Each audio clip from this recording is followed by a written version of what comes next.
அரசியல் திசை காட்டும் சாணக்கியாவின் திசைகள் 4 மக்கள் முன்னால் மாபெரும் விவாத நிகழ்ச்சி. முருகன் மாநாடு ஆன்மீக எழுச்சியா மதவாத முயற்சியா?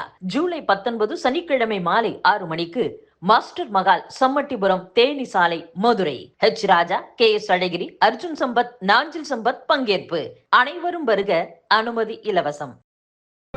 நம்முடைய தமிழகத்தை பொறுத்த வரைக்குமே இந்த கிட்னி கொடுக்கக்கூடிய விசாரத்தில் நாமக்கல் சுற்று வட்டாரத்தில் இருக்கக்கூடிய கிராமப்புற பகுதிகள் இன்னைக்கு எத்தனையோ மனிதர்கள், குறிப்பாக இந்த மிடில் மேன், புரோக்கர்கள், அவங்க போய் சாதாரண மக்களை ஏமாற்றி அவங்களுக்கு ஆசை வார்த்தைகளை காட்டி அவங்களுடைய கிட்னியை இன்னொருவர்களுக்கு டிரான்ஸ்பிளான்ட் பண்ணக்கூடிய விஷயத்தை ஆகிவிருக்கு. ஆனால் இந்த முறை நடந்திருக்கக்கூடிய விஷயம் இன்னும் பூதகரமாக திராவிட முன்னேற்ற கழக கட்சியை சார்ந்திருக்கக்கூடிய முக்கிய நிர்வாகிகள் சில பேர் அந்த புரோக்கர்களுக்கு உறுதுணையாக, ஏன்னா அதை பொறுத்தீங்கன்னா அரசாங்க மட்டத்தில் கீழே இருக்கக்கூடிய தாசில்தாரிலிருந்து பல இடத்துல அப்ரூவல் சர்டிஃபிகேட் தேவைப்படுகிறது. குறிப்பாக பிளட் டோனராக இருக்கணும், குறிப்பாக பணம் வாங்காமல் அவங்க கொடுத்துருக்கணும். ஆனால் இன்னைக்கு இங்கே இருக்கக்கூடிய திமுக கட்சியை சார்ந்த நிர்வாகிகள் ஒரு பக்கம் அரசாங்க அதிகாரிகளையும் அவங்களையும் கரெக்ட் பண்ணி, இன்னொரு பக்கம் கிட்னி கொடுக்கக்கூடிய கிராமப்புற மக்களையும் ஆசை வார்த்தைகள் கூறி அவர்களையும் ஏமாற்றி, இது ஒரு ஆர்கனைஸ்டு ட்ரேடாக, இது ஒரு ஆர்கனைஸ்டு ட்ரேட், ஒரு கம்பெனி மாதிரி, இண்டஸ்ட்ரி மாதிரி அவங்க செய்திருக்கக்கூடிய விஷயம் பத்திரிகை நண்பர்கள் மூலமாக கொஞ்சம் தான் வெளியே வந்திருக்கு. Tip of the iceberg. அரசாங்கம் இதற்கு தனியாக ஒரு SIT போடணும், ஒரு ஸ்பெஷல் இன்வெஸ்டிகேஷன் டீம் SIT போட்டு முழுமையாக இந்த விஷயத்துக்கு அடித்தளம் வரைக்கும் போய் யாரெல்லாம் அதில் இன்வால்வ் ஆயிருக்கிறாங்க, அரசு அதிகாரிகள் உட்பட திமுகவில் இருக்கக்கூடிய நிர்வாகிகள் யாரெல்லாம் இதற்கு உடந்தையாக இருந்திருக்கின்றார்கள் இந்த மாவட்டத்தில், அது கலெக்டர் ஆஃபீஸ் வரைக்கும் போய் தான் அது வெளியே வருங்க, அந்த அப்ரூவல் எல்லாமே. அதனால் ஆட்சி அதிகாரிகள் அந்த மட்டத்தில் தப்பு நடந்திருக்கா, இல்லை அரசியல்வாதிகள் மட்டத்தில் எந்த அளவுக்கு தப்பு நடந்திருக்கு, குறிப்பாக திராவிட முன்னேற்ற கழகத்தை சார்ந்த நிர்வாகிகள் கண்டுபிடிப்பதற்காக ஒரு SIT-யை கான்ஸ்டிடியூட் பண்ணி பத்திரிகை நண்பர்கள் தொடர்ந்து கேள்வி கேட்டுக் கொண்டிருக்கின்றீர்கள். ஆனால் அரசு SIT போடாமல் முழுமையாக இதற்கான உண்மை வெளியே வராது. அதைத்தான் பாரதிய ஜனதா கட்சியினுடைய எங்களுடைய கோரிக்கையும் கூட, விரைந்து உண்மையை வெளியே கொண்டு வர அரசு முயற்சி எடுக்க வேண்டும்.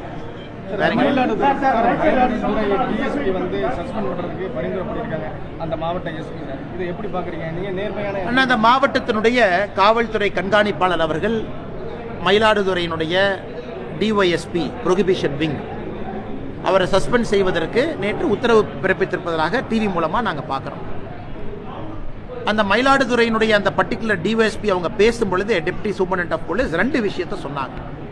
எனக்கு தெரியும், ஒரு சீருடையில் இருக்கக்கூடிய ஒரு அரசு பணியாளர் பத்திரிகையில் பேசக்கூடாது என்பது எனக்கு தெரியும். ஆனால் இன்னைக்கு நிலைமை அதையெல்லாம் தாண்டி போயிடுச்சு. அதனால தான் நானே உங்ககிட்ட பேசுகிறேன். என் வீட்டிலிருந்து அலுவலகம் வரை நான் நடந்து சென்ற பொழுது எந்த பத்திரிகையும் நான் கூப்பிடல, நீங்கள் கவர் பண்ணுங்க நான் கூப்பிடல. அவர் சொன்னது. இன்னைக்கு நான் பத்திரிகை நண்பர்களை அழைத்து ஒரு பிரஸ் மீட் நடத்தும் அளவுக்கு நான் தள்ளப்பட்டிருக்கேன்னா, ஆட்சி அதிகாரத்தில் இருக்கக்கூடிய அதிகாரிகள் எந்த அளவுக்கு என்னை துன்புறுத்தி இருக்கிறாங்க. காவல்துறை கண்காணிப்பாளர் அவருடைய அலுவலகத்துக்குள்ளே என்னை கூப்பிட்டு, நீ நிமிர்ந்து நிற்கக்கூடாது, நீ இப்படி இருக்கணும், இப்படி இருந்தால் கையை உடைச்சிரு, விரலை உடைச்சிருவேன்னு சொல்றாரு அவர் சொன்னது.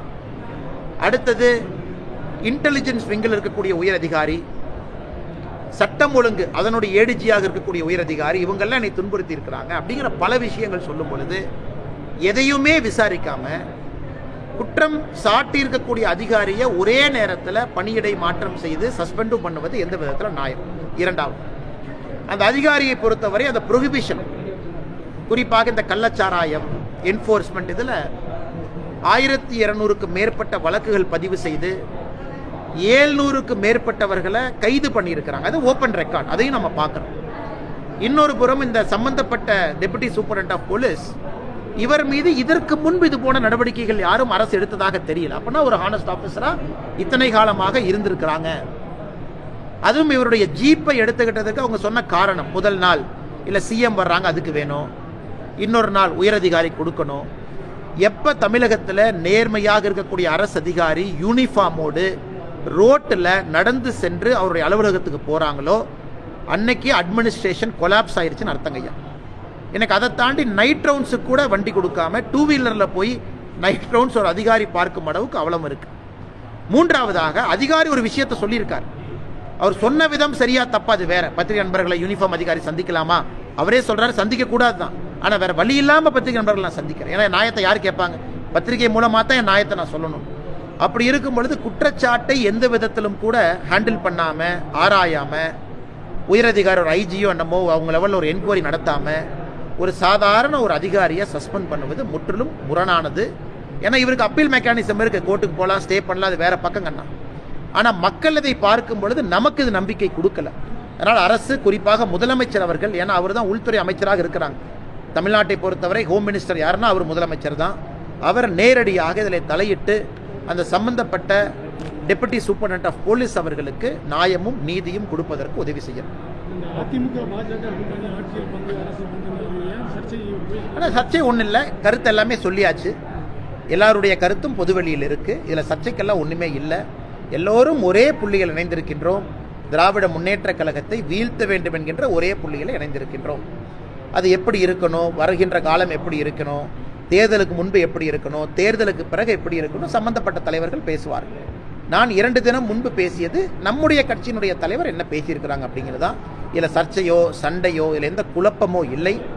எங்களை பொறுத்தவரை திமுக அகற்றப்பட வேண்டும் என்கின்ற விஷயத்தில் ஒன்றாக நிற்கும் பொழுது குழப்பம் எங்கிருந்து வருங்கண்ணா? பேசும்போது கூட பாஜக ஆட்சிக்கு வரும் அப்படிங்கிற மாதிரி. ஆமாங்கண்ணா, எல்லாருமே கட்சி நடத்துறது அந்த கட்சி ஆட்சிக்கு வரும் தானே, அதான உண்மை. எல்லாருமே அதுக்கு தான் இருக்கும்.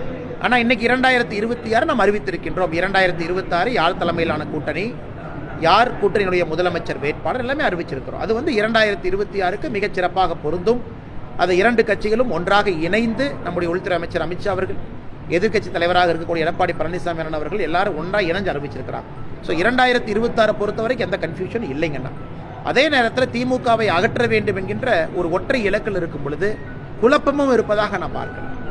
இதில் குறிப்பாக இன்னொரு பக்கம் பார்த்தீங்கன்னா காங்கிரஸ் கட்சி கருவீரர் காமராஜர் ஐயாவை கேவலப்படுத்திய பிறகு இருக்கலாமா போலாமான்னு அவங்க ஒட்டிக்கிட்டு இருக்கிறாங்க. திருமாவளவன் நடத்தக்கூடிய அரசியல் கட்சி மாநாட்டுக்கு அவருக்கே அனுமதி இல்லை, இது கொடுமை. கொடி நடுவதற்கு அனுமதி இல்லை. கம்யூனிஸ்ட் கட்சிகளுக்கும் அதே பிரச்சனை தான். அவர்களும் இன்னைக்கு அரசு கிரிட்டிசைஸ் பண்ணிக்கிட்டே கூட்டணியில் இருக்கிறாங்க. அது போன்ற குழப்பமெல்லாம் இந்த கூட்டணியில் எங்கேயும் இல்லை இல்லைங்கண்ணா. சரிங்களா? சரி, பாப்பா.